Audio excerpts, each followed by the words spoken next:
I am Jeff Foxworthy, and welcome to Gamekeeper Podcast. If you want to learn more about farming for wildlife and habitat management, then, buddy, you are in the right place. Join the Gamekeeper crew direct from Mossy Oak Land Enhancement Studio as they discuss the latest wildlife and habitat management practices, news, and, of course, hunting. There's no telling what you'll learn, but I'm going to tell you, I bet it's interesting. Enjoy. We're live in 3, 2, 1. Here we go, guys. Food plot season is on top of us. It is here, buddy. 100%. So our friends up north, they probably got theirs in the ground, middle of the country. They're planting. Some have their plots in the ground. But if you're in the deep south, I don't know. I'm telling you, It's a little hot. it's like a lot of things in life. Like someone says, "Man, it's Christmas." Like, man, it doesn't feel like it. That's why if you said it's food plot season, it does not feel like it. it is hot outside. It feels like it's death to a food plot to me right now. We're getting ready. Planning. My truck, and I know that's not the real temperature, and it was in the shade, but I got in it and it said 127. Oh my goodness! It's heating up out there Yeah, today. it's like 100 and something. Probably the heat index is probably in the teens, 110 teens. It's awful. It's hot. That's for sure. I hate this time of year. This is a last ditch press, full court press to, get duck food in. So Yeah, we got about a week. It's friend. Well, Week, 10 days. we've done. I always said my cutoff is my startup is 4th of July. My cutoff is Labor Day. But I've done the week after Labor Day, or even more, and other people that I know, and it has turned out. But you begin the crapshoot, rolling the dice at that point with the shortness of the days or potential early frost will shut it down. Yeah. on those millets. Well, the army worms are everywhere right now, too. So I'm sure. I mean, that's a given. Somebody who thinks they're going to grow grassy, like it. I talked to Tom. He planted some brown top millet for doves for me, and I didn't know who was going to surprise me. It's like, man, they wiped it out. And I was like, you don't plant millets. You're in fantasy land if you think you're just going to grow something without spraying for armyworms anymore. It just doesn't happen. yeah, They're going to find it. they going to find it. Bronson's over there nodding his head. I think he's in agreement with you. I have the bumps and bruises to prove it. Well, look, guys, let me kind of go around the room real quick and set up what we're looking at. Dudley is, through the magic of the internet, is on Zoom with us. From the Aspen Grove. He's apparently been quarantined. You're on the net? Wow. We have the intranet here in Starkville. Nice. Oh, really? Wow. We sure do. It's brand new. Well, how is your quarantine going? It's going great. As soon as we get off this podcast, I'm going to go quarantine out on some public land around here. Well, we are saving phone numbers for you to return calls. Stay We got a long list of return calls. Stay hydrated. Just give them my cell phone number. Yeah, we will do that. And then looking around the room, we got Lanny over here who looks like Looks like I've been in the warehouse. You've been in the warehouse loading boxes. Yeah, Yep. yeah. Now it's Just doing shipping a little bit of season. everything. Yeah, yep. So we got stuff going out, Tractor Supply, Bass Pro, everything. So Biologic's on the shelf out there. Yeah, if you're needing seed, that's where to go get it. And then And locally Toxie's- too, we got our warehouse sale coming up in the next when we start a warehouse sale. So it'll be October the 28th through September the 8th. So if you're Whoa, It time can't out. be October. I mean, That's August. that 6th grade education coming out. That's that heritage education. That's right. okay, Can we try let's take that from the I top. wouldn't Let's do say it. that. Take two. Here. Take two. Mac, when is that sale going to be? So it'll be August the 28th through September the 8th. Nice. Monday through Friday, 8 to 5. Call us, 662-495-9292. Swing by. We'll get you loaded up on some seed. Loaded. Free shipping on everything. No way. Yeah. No Everything, no yeah. way. Y'all didn't get that by me. Yeah.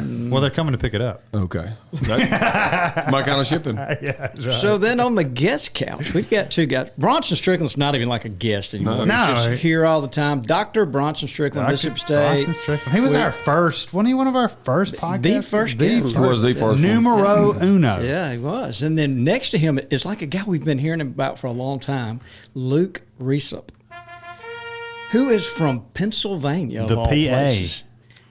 He's the biggest guy that's ever walked in here. and sat most out. Pennsylvania What are you, guys like that. 6'6"? No, I'm 6'4". Yeah. 6'4", but I'm skinny, so. Bobby, you're shrinking, Hey, so it makes it You look are getting taller. smaller. Yeah, he's a big guy. Toxie was looking up to him. Toxie's a big guy. I look up to a lot of people, Bobby. I look up to Bronson, too. So, Luke, we're excited to have you here. We're going to learn more about why you guys are here, and we're going to talk about some subjects that are really interesting to us. Very But interesting. Yeah. let us take care of just a little bit of business first. And, Mac, I'm going to talk about blood on the biologic just a second. Guys, hunting season has started. Did someone hit one with a car? Where? South Carolina, I'm seeing guys killing some really big I forgot bucks about that. in velvet. Some Oh, really that's right. It's nice like ones. August 15th. That's when it is. Yeah. I still remember going there. I couldn't believe it when I found that out. And Cuz and Bob and I all went over there and drove all night, got there right before August daylight, 15th. and went bow hunting, not rifle hunting. You could. But Yeah. that is, to this day, and I have seen some things, that is the most mosquitoes I have ever encountered in my life. It was awful. Oh, my gosh. Well, so guys, mossyoak.com is a great place to go and look for some informative articles now. I mean, it's a great place. So there's an article on hunting velvet bucks on mossyoak.com right now. And there's another good one I think it is pretty relevant to point out about tree stand safety, so guys can start thinking about that. Got to So- be safe. No question about it. So, Mac, have you been seeing any big velvet deer and stuff? I've actually been getting a few photos from some friends, and there's a couple big ones I've seen running around. Everybody's It's getting their crazy. spawns out. What's surprising to me is just how small some of these fawns are that I've been seeing in the neighborhood. I mean, look like squirrels running behind a doe. Our deer born so late. We were doing some work last week and just a lot of twin fawns, but real small. No doubt about it. It's a direct correlation to whenever your quote-unquote rut was. Yep. What is it when you start? Is it 202 days, Bronson, that you back up? That's about 205. Yeah. But 200 is a good number. We use 205. Should I ask Luke this question instead of, and get a more definitive answer? 201. Excuse me. 201. And I have. 201. So if you when you're seeing those when they first start hitting the ground, you Yep. back up about 200 days. That's right. So we were seeing small fawns, last week. Oh, that's longer than that. Yeah.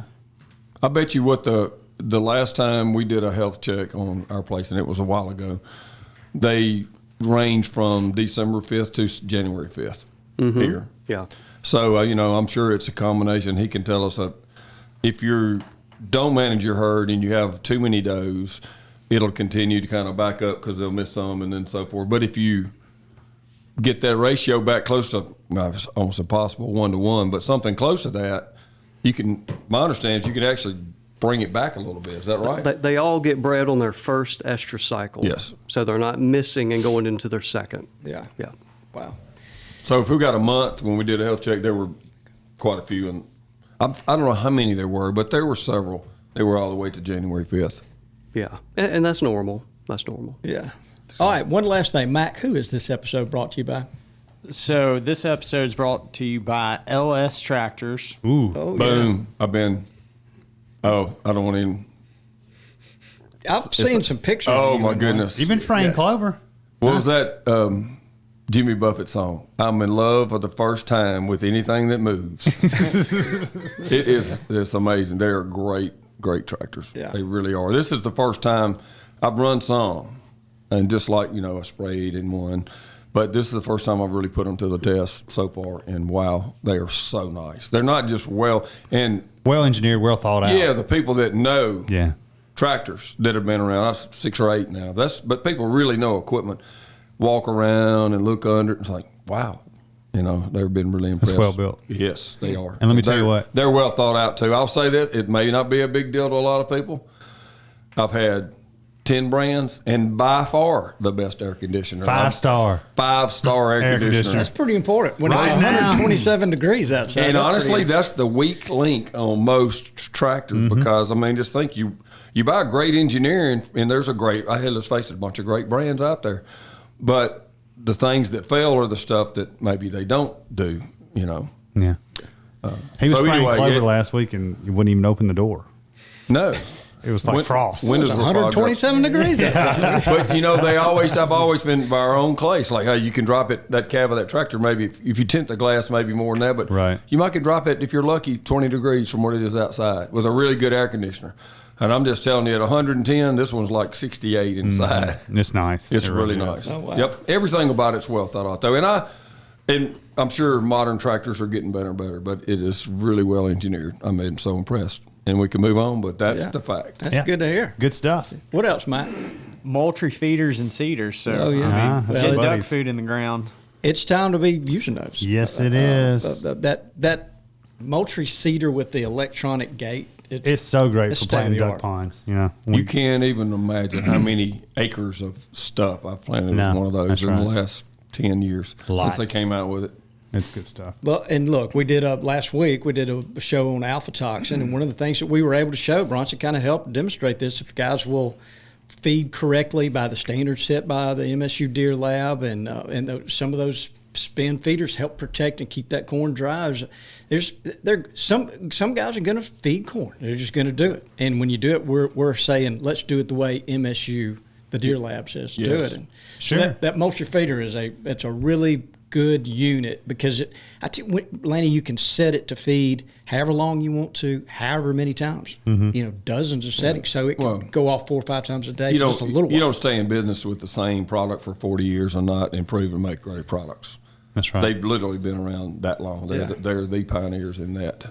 And they continue to innovate, which is impressive. We have a terrible time if we use a feeder. It's 2 months worth in there, and within 2 weeks, the coons or the deer actually raise up on their hindquarters and lick it, and just all of it's gone. And so they have this new one with like an electric fence. Literally, it will shock anything that touches it. I don't know if you've seen them. I forget what they call yeah. them. I saw Dudley talking And about I had one that we just leave behind the camp for wildlife, so we can just watch them out the window and stuff. And 3 months it lasted and still had stuff in it. And that's totally because of that Moultrie cedar with the basically the electric fence around the spinner plate. XT is what that's called. Yep. They really work. Yeah, first in feeders, Moultrie. So we're real proud of that relationship, and we got one more, right? Yes, the last one is Tractor Supply, where you Ooh. can go pick up your biologic seed. good stuff. You Deer hit plot. touch them all today, Mac. Yes, sir. Yeah. So I tell you what, right now, if anybody listening to this, that Tractor Supply is within a few miles of wherever they are. They're just all over. Open on the weekends. But they've got some biologic and Yep, got quick sow, got deer plot. they They can got some help deer you out. radish, don't they? They've got deer radish and Nice. green patch. And green patch. and BCP. No doubt about it. Yeah, they I thought you used up all the BCP. No, they got some BCPs. I'm not so sure Bobby uses so much if he's not putting it in his cornflakes or Yeah, I don't something. know what he's doing. That's it. He's talking about how big these does are on this place. I'm like, yeah. All right, so guys, Tractor Supply, Moultrie Feeders, and LS Tractors. Those are 3 real important brands to us, and we appreciate They are indeed. you supporting them. So, all right, let's turn our attention. We kind of had a little meeting about this, and I'm looking at powwow. these guys over here on the couch. What we want to talk about is kind of the, food plots. Guys have been planting food plots for a long time and doing it one way, and then we look to the farming industry for suggestions of ways to improve. But so we kind of want to talk about what's going on right now and what the future looks like. And we had this conversation, Bronson said, "Well, I've got a PhD student. Why don't you tell us what you guys are? What's the plan here?" Well, the plan, so for the last couple years, well, for a lot longer, but certainly me, I've been paying attention to the regenerative agriculture movement.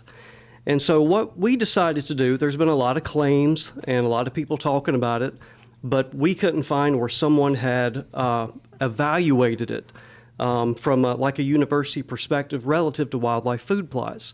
So that's literally what we decided to do, was a way to compare regenerative agriculture techniques to conventional techniques. And Luke, I'll let you, if this is the right time, maybe you want to go into when we sat down and we decided how are we going to evaluate it. We came up with some metrics that we thought were going to be most important to people. And so why don't you run through that? Yeah, so there's 4 or 5 metrics that we think are most important from a scientific perspective, to empirically and critically evaluate the data, but B, and probably most importantly, metrics that are most important to hunters, to landowners, to land managers, to food plotters. And so kind of starting from the ground up, literally. The first thing we're looking at is soil. How do regenerative versus conventional management techniques impact the soil? The next is the plants. How does plant quality, so crude protein content, calcium content, phosphorus, all the minerals that we traditionally think about, how does that change by management approach, and plant biomass? So when you are pouring the fertilizer to your food plot and controlling competition with herbicides, are you getting more biomass production out of your food plot than if you are not using those? And once I get through this list, I'll kind of back up and talk about what we mean when we say regenerative and what we mean when we say conventional. So we got the soil, we got the plants. Number 3, and this is where for most hunters is really going to hit home, it's the critters. How do deer and turkey respond to these different management techniques? Are deer spending more time in a regenerative food plot than in a conventional food plot? And for the purposes of our experiment that we're conducting, keep in mind that we've got study sites in 3 states. We're in Mississippi, we're in Tennessee, and then we're up in northern Missouri. And on all of our study sites, our regenerative food plots are literally in the same field as our conventional food plots. Side by side. Side by side. Yeah. We randomly chose which food plot was going to get the conventional treatment, and which one was going to get the regenerative treatment.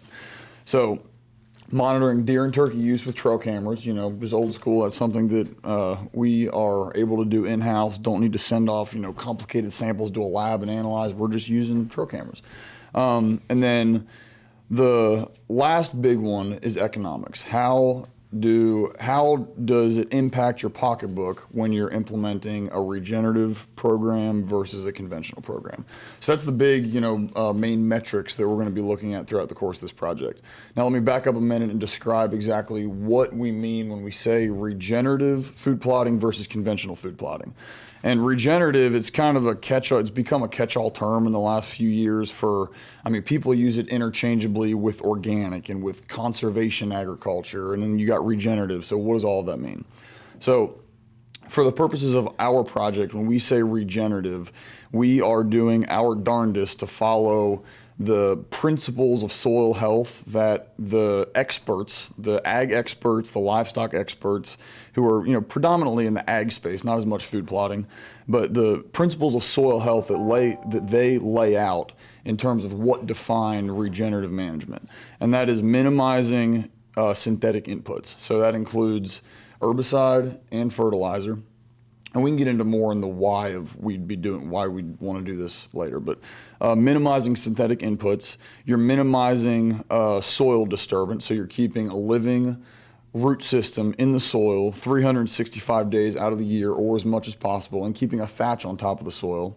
Plant diversity is a big one because each plant species is interacting in a unique way with the soil microbial environment, with the fungal environment, which in turn impacts the adjacent plants in a unique way.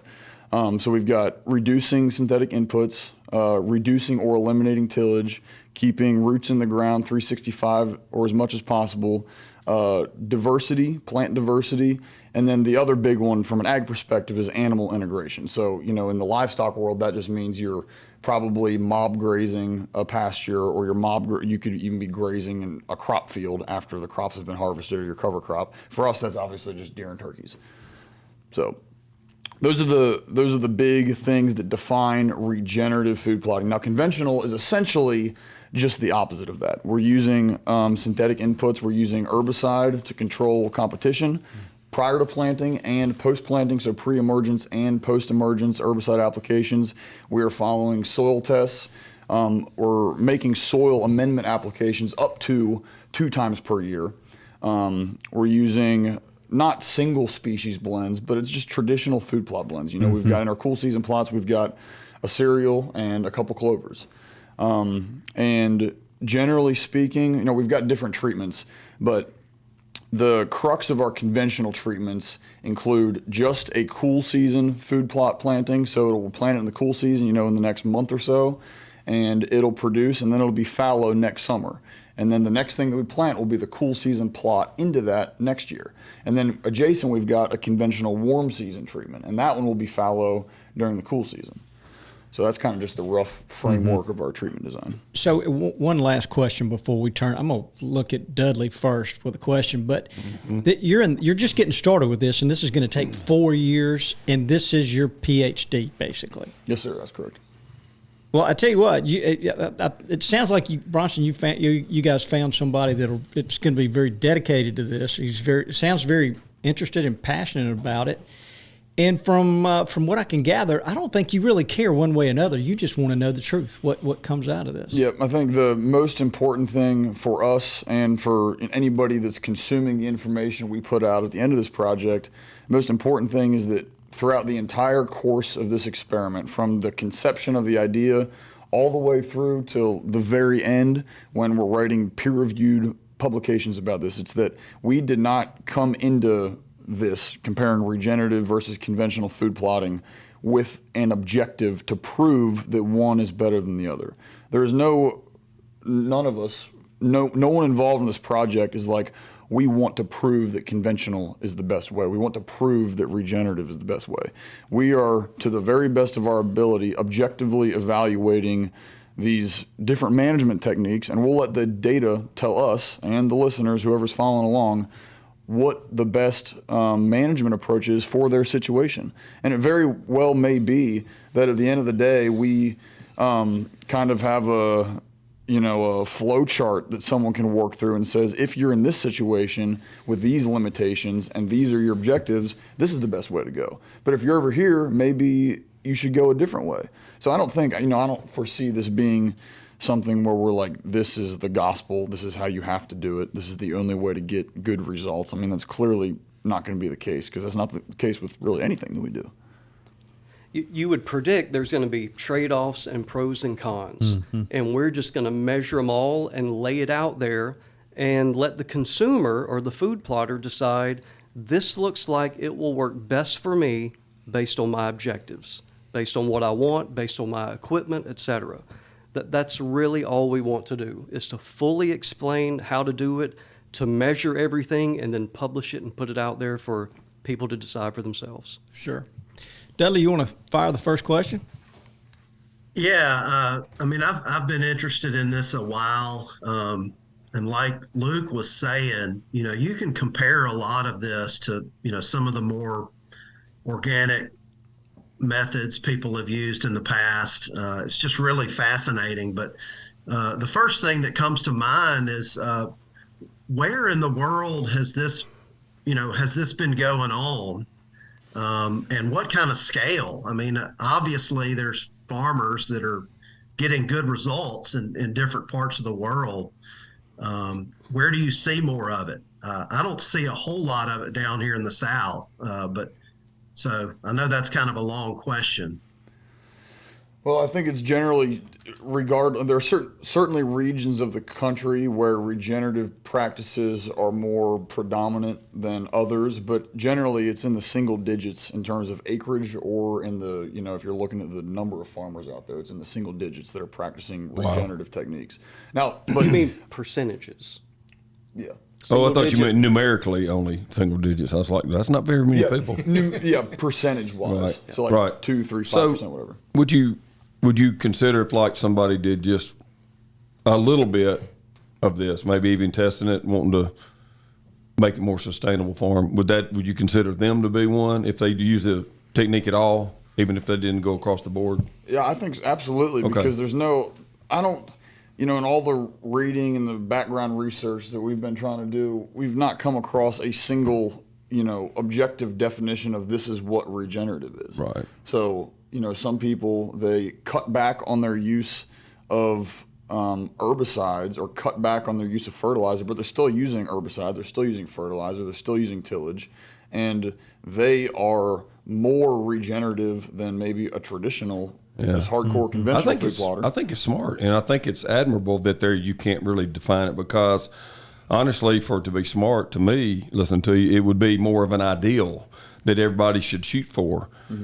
So that way, and they can get in whatever form they can move the ball down the field in that direction. It's a positive, and maybe they don't get but to the 50-yard line, but that's compared to most of the world, that's a long way.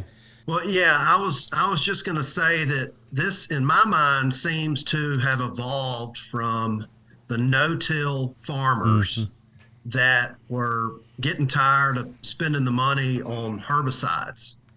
And it seems like they collectively came up with this implement called a crimper, where it looks like a big roller, but it damages the stalk of whatever plant you're trying to terminate. And you crimp it at the proper time, and all that vegetation more or less is laid down flat, and it doesn't come back to life. But then you can drill directly into it because it's all laying in the same direction. Am I kind of right? That's where it evolved from when we swapped from herbicides to using this crimping technique? I would say, Dudley, that's one component of it. I mean, that's the termination aspect of it. But it's also coming from the perspective of tillage, period. And then, okay, if we're not going to till, how do we terminate? And that's where the roller crimper came from. But then it's also looking at, the cover crops is a component of it, as well. It's the interaction of different plants, multiple different species, and how they complement each other is an aspect of it. So all of these points together are feeding into what we call regenerative agriculture. And this is probably an oversimplification, but here's one way I think about it. Very generally, conventional agriculture, you're essentially manipulating everything, the soil, the tillage, and you're adding the chemistry. You're adding, along with what exists in the soil, but you're having to amend. Whereas with regenerative, you're essentially manipulating the species of plants that are planted and the soil microbiome, the soil ecology, and biology is what's providing the nutrients needed for those plants to grow. So that's a big difference. There are no amendments strictly under regenerative agriculture. Wow. You are harvesting all of that exists in the soil and making it bioavailable to those plants. Now, you might say, well, if you're making a living, how can you compete? Because one of the knocks on a regenerative, side of things is you're not going to have the yield. But the big deal is you may only produce 70 or 80% of the yield, but you have no inputs. So then savings-wise, you save a lot of money from no inputs. And what we don't know till down the road, the buzzword today, and it's a buzzword for me with the business, sustainability. And that word's become so much a part of the culture today, and especially in even businesses, farming, and everything. So you said you use the word whatever 70 or 80%, but what are you doing to sustain that? If you've improved the soil health in a natural organic way, which means kind of just helping it on its own, so to speak, then you've made your place and your dirt and your more stable and strong long term, and not, it's like, hate to say this, but the people that are so dependent on someone else to live and get money or food or anything, as opposed to being able to be strong enough to take care of yourself, that type of thing. And so I see it more and more, I think, in terms of not overdoing it now. I'm going to be balanced in my approach to a lot of those things, but I can definitely see why it will be. And the biggest interesting thing, we've known about this, Lanny, maybe 10 years, the whole concept of the soil microbiomes and the enzymes and the whole, the living soil that's going on, and so much beyond just adding those three elements to it. And so it's so, once we listen to people like y'all, it's so complex.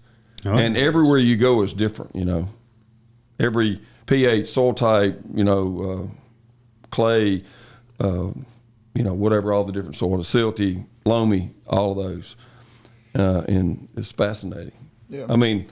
It's so complex. It is not. The average person does not understand. It is so complex. And you don't have to understand everything. But one of my favorite little sayings about life and business is like, you need to be sure you know what you don't know, and it'll help you a lot. You've heard me, Lanny, say me, tell him. But that's the same way with this. If you understand, it's just, this world is so much more complex than we can just about comprehend, especially the soil.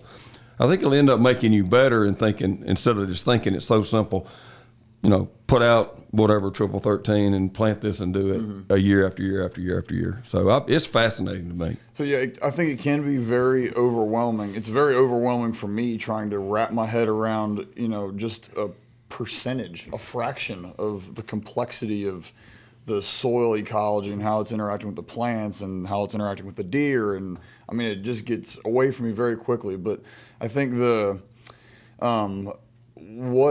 what helps me sleep at night, and I think depending on what results from our project indicate and what's going to help the average landowner, hunter, food plotter sleep at night, we don't need to understand all of the ins and outs and the complexities of what is happening and the mechanisms and all of the interactions. But if we establish and demonstrate that these ecological principles, these food plot management principles work at scale, not just on one study site, but on the majority of the study sites that we're evaluating, if it works, then it works. And you don't necessarily need to understand all of the complexities, which is, very, liberating in my mind, because there's no way any of us are going to. Even when you talk to people who have a PhD in soil microbiology, they will very readily admit that there's things going on that they don't have a clue about. Mac, you raising your hand? I do. One thing that I'm curious about, just from looking at this from a 30,000 foot view, the regenerative ag approach, would that be more time consuming than the conventional ag, or would you think you'd spend the same amount of time on each food plot? Definitely the way that when we operate under our definition of regenerative agriculture, and we were trying to do this to the T of the way that the regen experts say to do it. We're trying to do it to the T. But I can tell you just from, doing this for the last several months, being in the first year of this project, we're in the first year of a 3 to 4 year project right now, but I've spent far less time on the regenerative food plots than I have on the conventional food plots. And I mean, think about it. With the regenerative food plot, you were making a pass with the crimper and you're making a pass with the drill for planting. And then by and large, with few exceptions, you're not touching that food plot again until you're planting the next incoming crop. With the conventional plot, you got to do a burn down herbicide application. You got to make X number of passes with a disc. You got to, depending on what you're planting, you spray a pre-emergence herbicide application after you disc and after you plant. And then once your crop comes up, you got to control weeds. And so you make 1, 2, if you're planting in the warm season, just say your cowpeas, deer vetch, whatever, you might spray 3 or 4 times with clethodim. And so right there, we're at 7, 8, 9 passes for one planting. Diesel fuel, wear and tear on equipment, your time, versus regenerative, you make 2 passes. But the question is, what results, and this is what's going to kind of come out of the economics portion of the study. It's just not how much you're spending on equipment, on diesel fuel. It's what is your return? What return are you getting out of what you're spending? So how many pounds of crude protein per acre are you getting per gallon of diesel fuel? You know what I mean? Yeah. How many deer visits per day are you getting in the conventional versus the regenerative food plot? A lot of guys, the financial investment required, the initial startup financial investment required to embark on this regenerative journey is huge. You know what I mean? If you're going to follow it to the T, you're going to use a no-till drill, you're going to use a crimper, you're not going to disc, blah, blah, blah. But at the end of the day, if you can get as good or better results with regenerative than conventional, it's going to be worth it to a lot of people. But some people, it doesn't matter how good of results you get with either of the techniques. They can only afford to do it one way, and there is nothing wrong with that. I mean, it all depends on your objectives and what your limitations are. If you can only afford to, spread 120 pounds of wheat per acre in the fall, and you're not doing warm season plots, you're not doing all the herbicide applications, you're just using an ATV to do it, there's nothing wrong with that. And we're not here to tell you that even if, there are things about regenerative that are better, we're not here to tell you that the way that they're doing it is wrong, because it's not. It's all based on objectives and what your limitations are. So Bronson, I'm going to look at you like, this is like a 6th grade question, but are the regenerative guys worried about their pH like the traditional guy is? And are you needing to add lime at all? Does that come into this equation on the regen also? To my knowledge, it does not. And that is, again, relying on from that soil and the underlying pH and the soil constituents, minerals, etc. It's going to be the microbial community that develops there is going to basically still enable the release of nutrients. So one of the big deals we have about pH is that minerals are not available. They are bound up. But when the biology and ecology is working, and basically soil microbes and plant root exudates are swapping favors, they basically will start giving, the plant will give the bacteria and microbes carbohydrates, and the microbes in return will yield the soil mineral and make it available. It's the same relationship we see with legumes, and we inoculate with the rhizobia bacteria to get nitrogen. That's just one example, but there are a lot of other examples for other soil minerals that make them bioavailable, to those plants. So most of the ones, at least correct me if I'm wrong, if you've heard differently, soil pH is not a big concern at all in the regen system. Have you heard differently? No, I think it's accurate. That's pretty interesting. Yeah, very. I guess unless there's an extreme, and if it's an extreme, you're probably not going to choose that for a site anyway, because you can tell it's not productive. And again, I mean, there are certainly, probably listening to this podcast as soon as it drops, there are going to be regen farmers, food plotters, whatever, that say, wait a minute, I am concerned with pH for X, Y, and Z reasons. So, there's so many different ways to slice and dice what regenerative is, that there may be, some people that are doing regen to a T, except that they're liming to get their pH right. Yeah. So would it potentially perform even better if you had the pH up at 6.2, 6.3? This is just an educated guess at this point. I don't know if I would say it would perform better. It might be something like it might get there quicker. You might accelerate the soil ecology. And keep it there longer. Yeah, maybe so. Yeah, because I'm thinking about sustainable all the time. You're doing this, and you're talking about calculating the return and, the efficiency in year one and actually getting more for your money. But I'm thinking you're going to have many years of the research, because I think if anything, you're going to show that over the long term is what really is going to make a difference or not just the first year and what happens then. Yeah. Because this is when, and Dudley introduced us to this theoretically in his own country boy system, the same thing that he does. And we've been talking about some of his crimpers having a lawnmower. He cheats a little bit with glyphosate, but it is a great example of how that can be done. It opened my eyes when I would have been scared to even try it. And he's proved it to us already. I just found over time that I got tired of, every time I did a soil test, I was noticing that my organic matter was dwindling. Yep. My cation exchange capacity, was dwindling. Everything was dwindling in my soils, and then you'd have to spend a bunch of money and time trying to correct that, and then you go and disc it again and wild ryegrass. Put more nitrogen fertilizer out, and making your pH go down even more. And so then I just started reading what other people were doing and came up with that poor man's approach, which is better, but not spraying, not disking at all. That it just seems to be the way to go. I've stuck a pH meter in a compost pile, and it's always right there near 7. And it seems very similar with regenerative agriculture.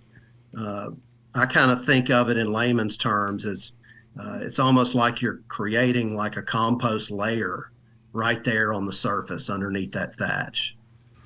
Speaking of thatch, Mac, you got another question? Do you think, I guess this is for Luke, do you think that the 4-year study would be a long enough study to see the effects that it has with the soil test in like the micro, macro, and pH? And I mean, or do you think it needs to be would it take longer to see results? I certainly do not think we're going to have the full picture in the time frame of a 3 to 4 year project, but I believe and hope that we will start to see trends developing. There you go. If we're Is not, there- and I think the big kind of implication for that is if we're not seeing trends starting to develop by the end of 3 or 4 years, what are we going to tell hunters, food plotters, land managers? Are we going to say, hey, this is a big gamble. You go 3 or 4 years, the startup costs, you got to make some compromise, you got to make changes to your food plot program that is established. We know it's working. You're killing deer on it. You're growing deer on it. But maybe it takes 10 years to do it. I mean, that's a big gamble, and from my perspective, I don't think a lot of hunters are going to be willing to take a gamble and say, hey, it might take, if it takes 10 years for an unknown, is that something I'm willing to do? I don't have 10 years. I don't have 10 years either. Come on now, Bobby. I mean, you probably got 50, you got 50 more years. Come on. Well, I hope I have more, but 10 years is a long time. Goodness gracious. Well, Yeah, I mean, but don't you want to leave Yes. your food plot soil in a In a better better state for your kids and grandkids? I like that idea. I do, but I'm kind of toying with this. I'm thinking when I'm listening to you, Luke, it's making sense. But I'm thinking there's a lot of guys that their main focus is I want to have the most attractive food plot I can, because this guy over here next to me, if he's going to be doing something, I need my deer to stay on my place. But I'm going to say that, and this is all theoretical for me. I do not know, and I'm not trying to pretend to know. But I do know that the top word, listening to all these people that really do know more than me, is diversity. That's a huge thing. And so that's my point in this is that, and he's not coming in, waving a flag that's saying this is the only way I go. But it is so fascinating, and it's so theoretically how we should be kind of our true north in this, that I think it would be really smart for people to learn from this and create some things in some of their plots in this manner, along with the traditional. Then they can teach themselves. In the worst case scenario, they have created a more diverse habitat environment. I thought about too, as this unveils and you get more data and you can really talk about it objectively, quantitatively or whatever, is, we've also been learning how important the early successional habitats are to everything, honestly, not just cover for turkeys and whatever, just everything. And so there's also, so much really good whitetail food in early successional habitat. So you could combine the practice of trying to maintain areas and try to keep them in that early successional habitat without chemicals. You could do it without chemicals, pretty easy. With chopper, bush hog, there's cutters and stuff that can do it. But also improve the quality of the forage in that early successional. And then you've got, you're not even sacrificing some field that's a food plot to do that. You're turning widespread areas into it. I just feel like we're going to learn in the next 5 years how to do all of that, and the equipment and the know-how, and help the average landowner really take it up a notch with other than the food plot. We've got that part down, and obviously this is something cutting edge. But I'm excited about expanding. I'm just talking about me. It's helped me so much listening to everybody. I can't wait to get in the field and do things that I've learned. Lanny, what about this excites you? I'm just listening to everything, like the thought of, working the land and benefiting the wildlife and benefiting the land at the same way, because is completely intriguing, because you feel like, even if you have to rotate crops, you're depleting the soil by the current practices that we're doing. And then you're always trying to play catch up by amending or liming or, oh my gosh, I got to put this in there. And it makes me questions like, why in the hell are we doing that in the first place? Maybe I'm not supposed to be saying that, but I mean, like, how do we get here in the first place? With the way that we're doing it, because this just seems like it's smarter, not only smarter, but a better option for long-term and sustainability and biodiversity. When Dudley was talking about it a minute ago, and I didn't get my, I talked on top of him, but on top of what created his thirst for this with the soil chemistry, and the biomass, and I mean the invasives. I mean I guess it's an Italian ryegrass. What's the wild ryegrass? Yeah. It is so invasive, and anywhere you till until subsequent falls and winters, it's gonna be there. Yeah. It's gonna take over. It's gonna be all. And so, where I have a couple, because of Dudley's influence, and we've done it a time or two before, planted without, disturbing the soil at all with the drill.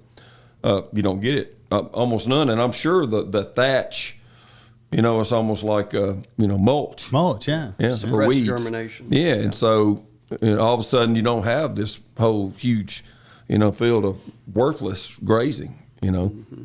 I do have one. How does fire fit in? Does fire fit in this in any way? Oh, yeah, got to. Yeah, absolutely it does. There we go. There we go. Yeah, good. Yeah, we're definitely on the same wavelength with fire in the old field early successional plant communities, and we haven't mentioned that yet, but that's another portion of this project that we're doing. We're evaluating all of the same soil metrics, plant metrics, deer and turkey metrics, economic metrics in old fields also. We've got multiple old field treatments with fire and disking and herbicide, and because if you think about it from nature's perspective, if your goal is keeping the soil covered 365, living roots in the ground 365, diversity of plants, annuals and perennials, different heights, growth forms, all of that.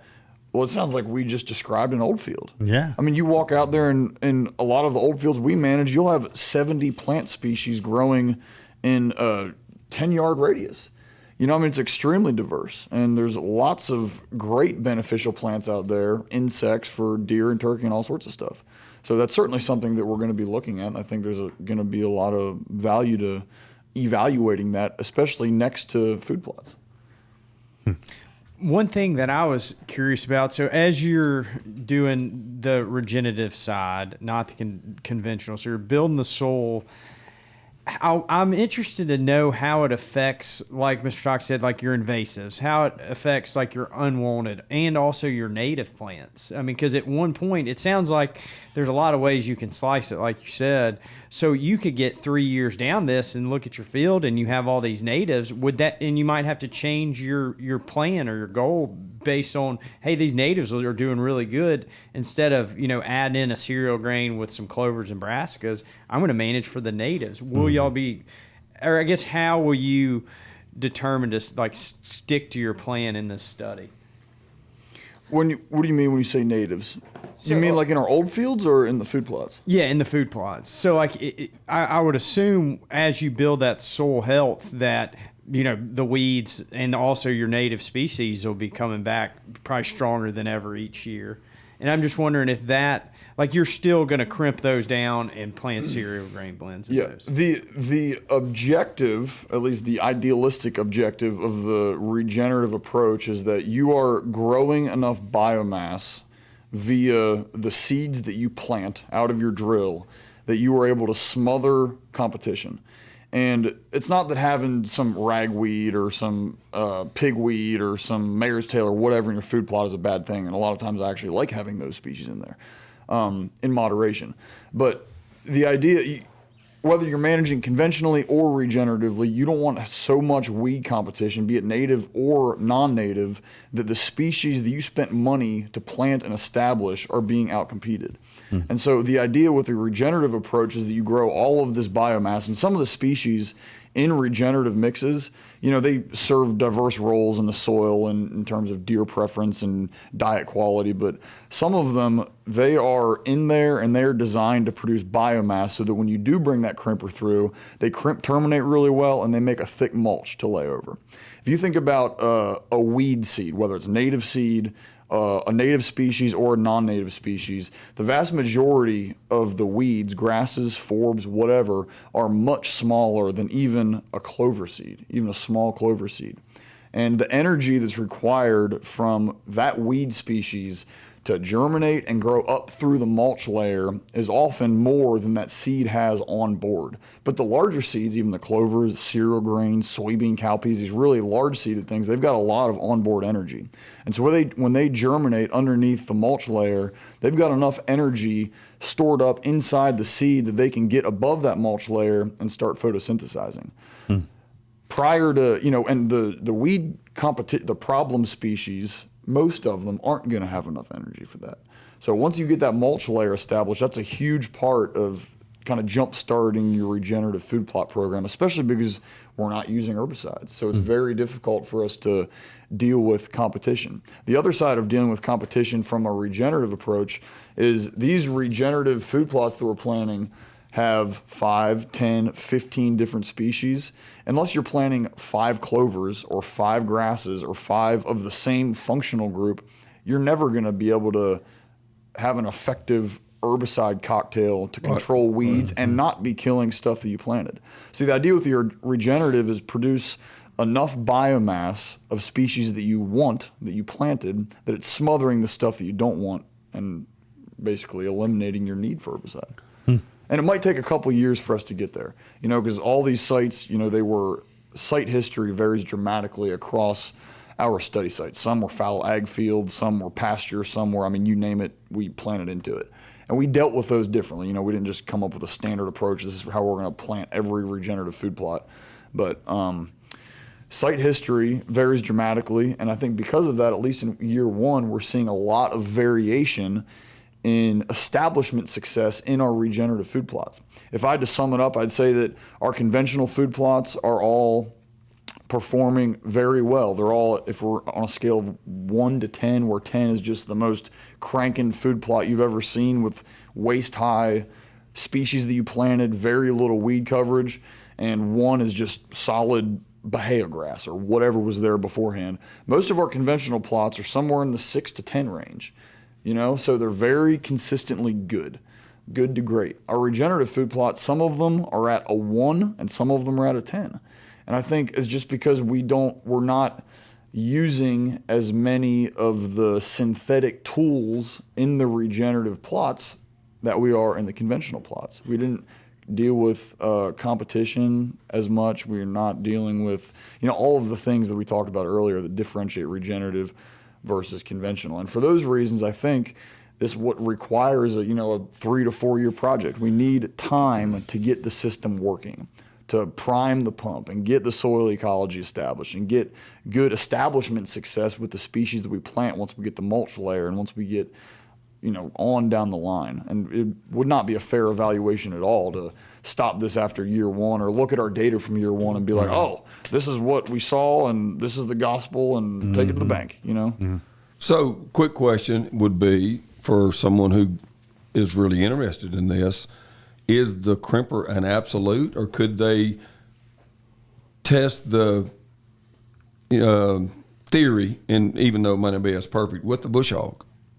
Yeah, I think so. Is there a possibility? Because I guess if the context was to get a really good thatch, I think that's what, to me, looking at it, every place I might look at has a completely different cover. Dudley taught me that with his technique, and so with his, it's actually seed, then bush hog, but he's already gotten it, so degraded already that it doesn't have such a thatch that it prevents the seed from coming up through it. It's a perfect medium. But what you're talking about would require still a drill and through a thatch. But I'm just thinking if someone had the right plant thatch, I'm sure they'd want to let it decay to a certain amount, and not while it's fresh and green and need to go and turn brown. Yep.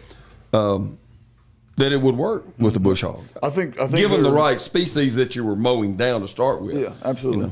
I think there are plenty of situations, examples, whatever, where a bush hog would do just as good of a job, maybe even better than a crimper. But I think a crimper pretty universally is going to perform well. Right. There are going to be situations where a bush hog ain't going to cut it, but a crimper is pretty universally going to perform well, especially when you've got a lot of cereal grains in your cool season mix. Hairy vetch is one that a crimp terminates really well. And keep in mind, there's a lot of the species that we're planting in these, in our regen food plots that don't crimp terminate super well. Generally, the ones that crimp terminate well are the ones with, they got larger stems. They're supporting a really big vascular system running from the roots up at the top, and severing that vascular system is very effective when you're running, a 3/8 inch piece of steel over it that weighs, 2,500 pounds or whatever. but a lot of the species don't crimp terminate as well. And one of the other big advantages I see to a crimper versus a bush hog, and if you're planting beforehand, certainly not as big of a deal, but the crimper lays down everything in a very uniform direction, and your cutting wheels and your coulters on your drill very nicely just slide through there, drop the seed, and move on. If you're just broadcasting, then I think, a lot of times you have just fine results. Well, think about bush hogs. They leave a pile and then an open spot. It would need, it almost need to be something that kind of left it all in an even thatch, too. So let me ask this. So when we talk about these regen plots, very interesting. You're typically talking about a cool planted annual and then a warm season annual. So let's not forget that a guy could still have perennials. And by having a clover field that he's trying to manage, he's not turning that soil over. Mm-hmm. So he's, in essence, he's kind of in between there. I guess somewhere in there. Yeah. Yep. So what would be, so say I have a food plot, what would be the first step, time of year, to make a regenerative food plot? Yeah, when and what do we first thing we need to do? Well, I think, and this is just my opinion based on observations and experience that I've had in the field planting food plots regeneratively versus conventionally. And really, in an ideal world, I'd want to hold opinion on this until at the end of the project because I don't know. But if I had to make a prediction on what we were going to see, I would say that if I was just dead set on planting a regenerative food plot and I wanted to do it for X, Y, and Z reasons, whatever those reasons are, I'd want to start in the fall rather than the spring.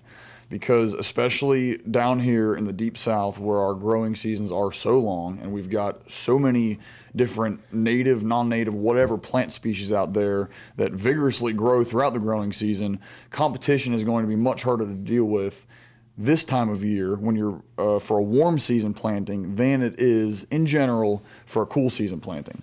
So when we're kind of we started this project with warm season plantings 2023. So we started in the warm season. We didn't have that really thick thatch layer established when we planted our warm season plots. So that left a lot of room for weed species to come up and germinate and present competition problems.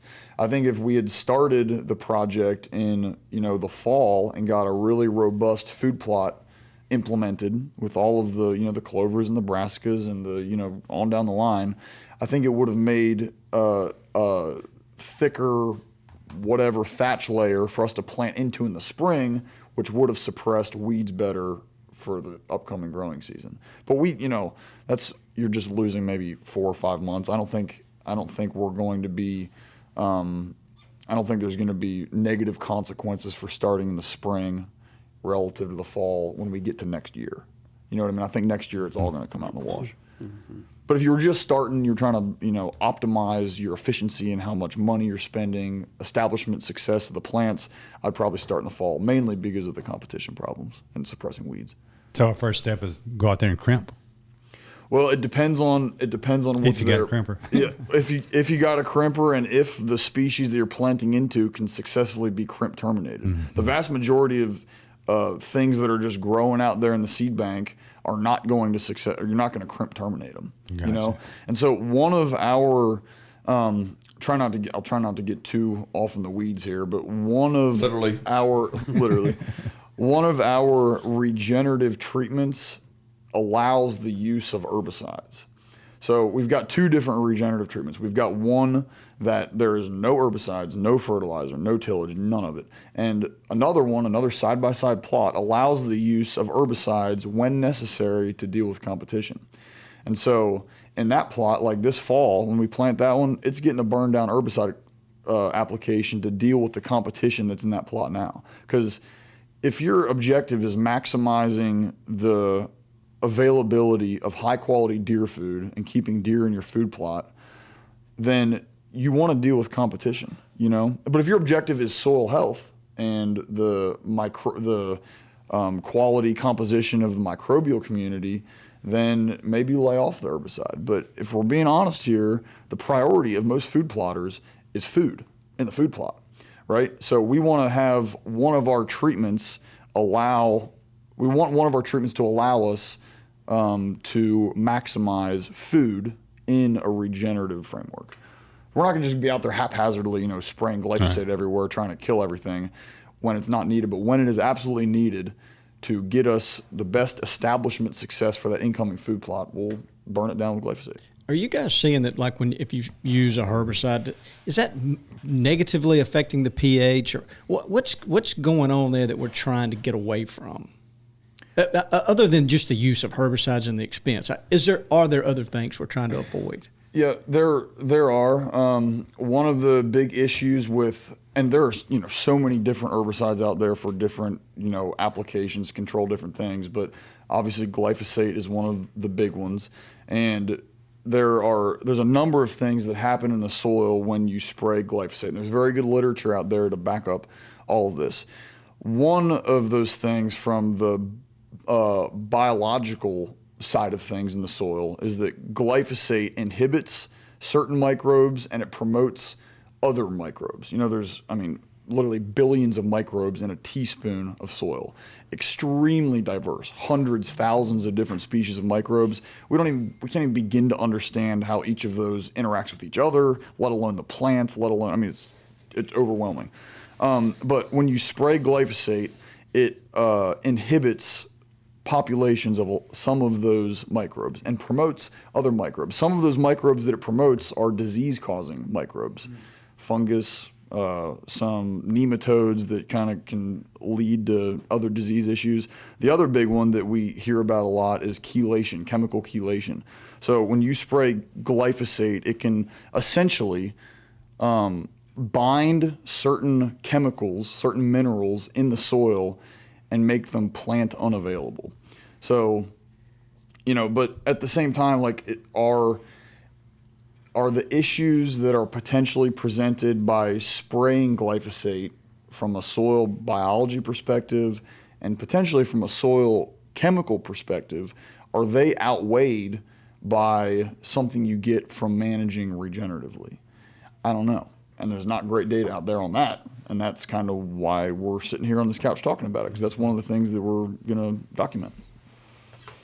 So much to learn. So fascinating. Bronson, y'all got so much going on over there, and we do. And y'all are really trying to figure out and help deer hunters and gamekeepers manage their properties. I just take my hat off to you. Well, thanks. This is a really, like you've heard, it's really complex. But one thing we really hadn't touched on too was a property that Luke and I manage, and other grad students before him. We're dealing with old clay flat soil. Mm-hmm. And it seems like every year it's either too dry or too wet. And I started thinking years ago, wouldn't it be great if we had a thatch layer? Wouldn't it be great if we were dealing with the water better? So we either don't have enough of it or it's either pooled up on top. So could there be another way we could manage the system where every single year it would be resilient. We could always get in that field and always plant something. And so that being something that was literally burning me up every fall, having to deal with this, just gritting my teeth, what are we going to do? And then there's just more and more talk about these regenerative techniques and seeing how examples of, hey, in this particular field with regenerative agriculture, it rained X amount of inches. And within 2 hours, the water completely infiltrated through and we're able to get in the field. Also looking at soil temperature. You've all seen that on YouTube. This soil's 130 degrees and this one with the thatch is 88 degrees, ideal for. I just started thinking, we got to really start evaluating this kind of thing. And at that point in time, it wasn't about some of these other reasons. It was just very matter-of-factly, I need an alternative way so that we can get in the field every fall, regardless of too much rain or too little rain, to get a food plot planted. Lanny, you look like you got a question. Well, I was going back to the conversation about getting one established, in the fall, because y'all were talking about this. I'm like, I want to do one. That's the first thing. So spraying, I get that, help you get started out. Then I would broadcast my specific blend on top of that, and then bush hog or crimp, or would that work? I'm just trying to think of ways to get started with this without a crimper, and kind of getting started quick. Yeah, certainly I think so. I think Someone have something to say? I was just pointing. Dudley's got away already for that part. To that question, it isn't all the way, but it is a technique. I mean, if you have a crimper. Yeah, but I mean, so in theory, we could go spray these spots, broadcast our seed, and then clip it high, and leave that thatch over it, and then we could kind of get started that way. Yeah, you could even clip it low. So, but if you crimp and you have this thatch, don't you need for it to get through the degradation process where it's not green anymore, or could you do it immediately? No, you could literally crimp and then right behind the crimper drill, or you could do it vice versa. It depends on it. There's 100 different ways to skin this cat, in the terms of the timing of your management actions, and a lot of it's going to depend on when is the time to plant that's going to give you the best success for those species that you're planting. Because like if you're planting a warm season plot into standing cool season biomass, the time that you crimp to get the best termination of your standing cool season crop might not perfectly line up with the best time to plant based on soil moisture, based on day length, whatever. So you might drill into standing biomass without crimping and wait 2 weeks. And then once those 2 weeks go by, now your cereal grains are in the dough stage and they're going to successfully crimp terminate. And then you run the crimper over it, and the seeds that you planted are still young enough, they're still small enough that you're not going to significantly damage enough of them to adversely affect your plot. There are folks doing this on a much smaller scale, and they're actually, it kind of looks silly, but it works. They're actually using the same implement that people used to use to make alien crop circles. Yeah. So you're just basically. Oh, that's where you got yours, Dudley, right? You've got a 2x4 with some rope on it. Yeah, they may put a little piece of metal down there that kind of damages the grass, and then you're holding it up with ropes and you step on it, and then you go forward and do it again, and you're laying all that stuff down. But it's just so interesting to me. It actually reminds me of another agricultural treatment called rotational grazing. Yeah. Where these cattle guys are going in there and you move your cows in and they step on everything and they more or less terminate that vegetation. And then they move them out of there really quick, move the electric fence down, and then green stuff grows. But the theory is, you're not using herbicides and you're not flipping the dirt over,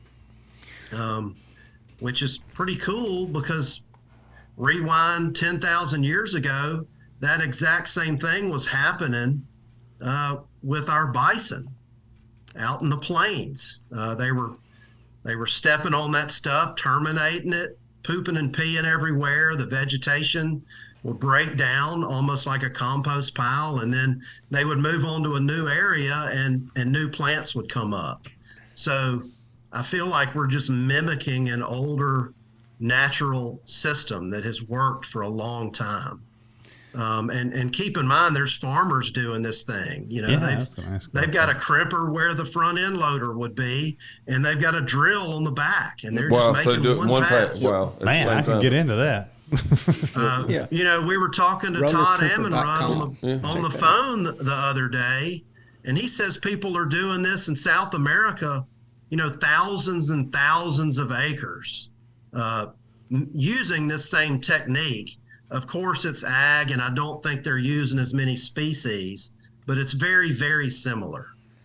So this seems like probably something that was done before the chemical fertilizers and the herbicides came around in the first place. Yeah, man, possibly. I think a lot of the... and there's farmers up north that are saying, I'm barely using fertilizer, and I'm on year 10, or I'm using no fertilizer at all, and I'm still growing 200 plus bushel corn. That's good news. Yeah. I mean, am I right? I don't know if you're right, but it sounds good. You know what I mean? Like got what he was talking about before: less input, more yield. Normally, Mac would be fact checking you, but Mac's he's worried looking at his watch. He's got to run here in just a second. But I think his comment about South America, we were on a call and heard somebody talking about that. Are y'all aware of it, people practicing something like this down in that part of the world? Yeah, and it's big in Australia too. I mean, it's big all over the place. I mean, there's some big farms in Australia doing it. Is there a region of the United States that it is working better? I mean, is like this a really good Southern thing, or is this more of a Midwestern thing? I don't have any hard numbers to shed light on that, but I will say that most of the farmers that you hear really phenomenal success stories from are somewhere in the northern Midwest, in the Ohio, Michigan, North Dakota. Dakotas. Is that just Dakotas. because of the freeze and thaw? I would assume that plays a pretty big factor on. Yeah, I think that's part of it. And a lot of those guys, they're farming big acreage and they've got big cattle operations at the same time, and they're able to really accelerate the process with the use of, essentially mob grazing their cattle. I mean, some of them are putting 500,000 pounds per acre of cows on there, and they're moving their cows multiple times a day into different paddocks. Wow. And so, if you think about the amount of urine and manure that's coming out of hundreds of thousands of pounds of cows per acre per day relative to a deer, it's a huge difference. Yeah. And that biological activity in the urine and the manure from cattle is a huge, jump starter to get the system really cranking. So I think there's a lot of reasons why those guys, it seems like it's very successful up there. And it's not that it can't be successful other places, but I think that their climate and just the tools in their tool belt really set them up for success. So what I'm hearing, and Toxie, I know you need to go, so I want to make sure you get a chance to have a last comment in here if you need. Good. But my comment is wow, and my admiration. Yeah, let's go do one. Love it. Yeah. Yeah, so it sounds to me like a guy could go ahead and plant the way he might have been planning to plant this fall, but this next spring, he could go into this spring when his wheat's beginning to bolt and all that, and that's when he could get that first really good effort at crimping and laying something over, and then he could come back and plant some protein peas, drill protein peas, or drill some game changers, soybeans, or something along those lines, and get that process started. Absolutely. Yeah. Absolutely. So Bronson, he's a grad student. He's got 4 more years of this. At least 4. At what level do you teach him your patented "it depends" answer? I was going to ask that. He hasn't. Doesn't sound like he knows. Oh, that. he says it quite often. He just hasn't said it today. But yeah, he'll play that card. It's coming. Well, I got to say, talking through all this, that's the one thing I could hear you ringing in the back. It's going to depend. This is super site specific and according to what your plans are going to be and everything else. But what a better way to, look at this stuff. I like the fact that, I think we all need to look at how we can do things better. Yeah. And improving soil health really seems to be something that people are taking an interest in, and evidently it is very, very important. And I think we've touched on a little bit of this, obviously not this deep, but, of our strategy of, trying to drill brassicas in clover fields, in the fall, and then those kind of things. It seems to be kind of akin to it. Well, we've you don't necessarily have to have a drill to do that. You could oversee the brassicas in the clover patches. Yeah. And then you wouldn't really terminate, though, your clover patch, I don't guess. No, ever. Much as clover as possible. Right. I'm with you there, 100%. Yeah. So, Luke, I'm just real impressed. Yeah, I can't wait to see what the study. My gut tells me that it's going to make the ground better and therefore the wildlife better. I mean, if you're talking about the upper Midwest, we're all, lust over the deer up there. It's because they got great soil and great crops. So it seems like, having a broader diversity of things, biodiversity is always better. So, shoot. Well, look, we've got a trivia question. Uh-oh. Is it that time already? It's getting to we be already that time. talked for this long? Yeah, it's been a while. These guys started yet. So, Richie, we've got a Luke. Sorry, Mac had to leave, and so I'm the fill-in guy. Yeah, Mac. You'll do, Richie. I know. So here's the way this thing worked. Luke, we've got if somebody could have gone on and left a review of our podcast, good or bad, that person has a chance to win a prize. If you guys, we're going to let y'all put your heads together, answer this question correctly. So I'm going to turn it over to Richie now. We're putting a lot of pressure on you, Luke. What is this, a joint answer? How are we doing this? Y'all, You can but I phone a friend if you We need can to. deliberate. Okay. But Bronson is not usually very helpful in this. I'm going to go ahead and tell you. That's exactly right. All right, so you're playing for Lunchbox 13. Oh. I left a review. Love the show. Great info, great guest, and always entertaining. But I got to know, when is it my day to borrow the LS tractor? Tell him to come on. Lunchbox, swing on by. We'll get you hooked up. Lunchbox might really swing by. Hey, whatever. Yeah.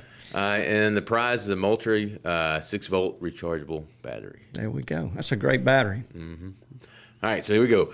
Everybody knows Minnesota's tagline is the land of 1,000 lakes. No. Let's Let's start start this question. over. Let's start So this this over. is not the right question. No, you misread it. Start over, please. Everybody knows Minnesota's tagline is the land of 1,000 lakes. That's 10,000 lakes. Exactly. I thought that's what he said the first time. No, he said 1,000 Well, lakes. All right, here we go. So Everybody knows. everybody knows Minnesota's Except Richie. tagline. Everybody knows Minnesota's tagline is the land of 10,000 lakes. Is this the most lakes of any state? And if not, who has more? Wisconsin. Oh, look at him. So Man, he is fast. on them. But Look at that. do y'all want to talk among yourselves there? Is that with your final answer? You're feeling good about this, it sounds like. I'm very confident that Wisconsin has more lakes than Minnesota does, but there may be a state with more lakes than Wisconsin. But I don't have a better guess than that, so I'm sticking with Wisconsin. But Let's you go. can Go with outweigh it. me with seniority, so. No. So here we go. Richie. Is it Florida? So we got here. So Wisconsin is up there with 14,000, but Alaska has 3 million. Well, you know, I should have known that. It's so You big. got it right. Wisconsin, That's a in terms trick. of Wisconsin. Yeah, In the continental U.S. Yeah. You got that. So the lower 48. Lunchbox wins. Yeah, Lunchbox, we think we'll Hit, give you hit that the bell. back. Hit the loop. There we go. But I like how you knew about Wisconsin, because Minnesota's acting like we got all the lakes, and Wisconsin's next door going, Was Florida even on the board? I don't know. Bob looked this question up. Oh, okay. yeah. Way to go, Bob. But you got to read the question right. It's the land of 10,000 lakes, not 1,000 lakes. We got the point across. Everybody knows. Except Richie. Except Richie. Oh, man. Dudley, have you got another question for him? I did do an Ask Dudley for Luke if y'all want to do that. An Ask Dudley or a quick fire? I mean, a rapid fire, excuse Oh, me. excuse me. Yeah. So here's where we turn it over to Dudley for just a few minutes. He'll have a few questions for you. We already know everything about Bronson. We're going to learn some more about Luke. Yep. And this is brought to you by friends at Springfield Armory. Hey. And, Rapid fire. rapid fire. Go ahead, Dud. All right, Luke, are you ready? It depends. White socks or dark socks? Dark socks. Can't y'all see me? Yeah, I can see him. Jelly or jam? Ooh, jelly. Pancakes or waffle? If they're blueberry pancakes. On a cheeseburger, would you rather have American or cheddar? Cheddar. But that wouldn't be my Pick first one. choice. Pick one cereal grain, wheat or cereal rye? Wheat. Red Oaks or White Oaks? Where am I at? Around southeast. We'll take White Oaks. All right. Deer hunt, Mississippi or back home? Back home. Wow. Would you rather own a 200-acre farm by yourself or split 1,000 acres with your 4 best buddies? Oh, man. Given who my 4 best buddies are, I'd rather have it by myself. All right. Last but not least, you were gifted a new LS tractor. Who would you trust more to run it, Bronson or Steve? Bronson, definitely. That's good. Oh, yeah. Good. Thank you, Dudley. That's Right. that really was That good. was good stuff. Well, is there a question that you guys driving over here said these knuckleheads ought to ask us about this? Let's talk about it. Is there something we didn't ask you we should have? I'm not going to say there was a question. I would add a comment about it. If people are interested in this, two deer guys here, and we're just getting into it. There's a lot of good information, especially on YouTube. If you're trying to understand what is this roller crimper and terminating and what, there are so many great examples from reputable sources of how in a 3 to 5 year time frame, they had a problem. They were doing everything right from a conventional standpoint, but they had to change for whatever reason because of drought or finances or whatever. And so many people have just documented the story of how they've gone completely conventional to regenerative, and it's worked for them. And like we started, Bobby, we're not sitting over here saying, we recommend you do this. We're just saying we're going to evaluate it and be able to measure everything and provide the pros and cons. And every single year that we go forward, we hope that we can answer deeper and deeper, more complicated questions with confidence and with evidence that we're collecting here. And hopefully in about 5 years, we'll know what we're talking about, huh? Hey, I can't wait to see what goes on. Well, we want you to come back. Yeah, can you come back year. next year and get a little update? Yeah. Right. And we're going to start one. Yeah, we need to. We're going to. And look, if there's any biologic seeds you guys want to try, you just need to let us know. And we know a guy. Yeah. We do know a guy. Yeah. We came in the truck. There we go. They must have heard the warehouse seats. That's right. They must have. So. Well, guys, I'm just kind of hung on every word, and Bronson never disappoints. Well, I shouldn't say that, but for the most part, Bronson brings he's always bringing us something that we can learn from. So we appreciate y'all and the relationship we have over there. It really is, and what y'all are doing for the white-tailed deer. So. Thank y'all so much, as always. Thanks for having us. Really yeah, no, we appreciate it. Lanny, is there anything else Richie, have we forgotten anything? We got to build a roller crimper. I mean, I think that's what's next on the list around here. Maybe we can get LS to. Will a roller crimper kill fescue? No. Damn it. That's gonna be Gly. Yep. Lots of it. Yep. That's what we were doing. Just wondering. Yeah. Why don't you say goodbye, Dudley? Goodbye, Dudley. Get us out of here, Richie. Thanks for tuning in to this week's episode of the Gamekeeper Podcast. And be sure to tune in again. Subscribe to Gamekeeper Farming for Wildlife magazine, and don't miss the Mossy Oak Properties Fistful of Dirt podcast with my good buddy, Ronnie Cuz Strickland.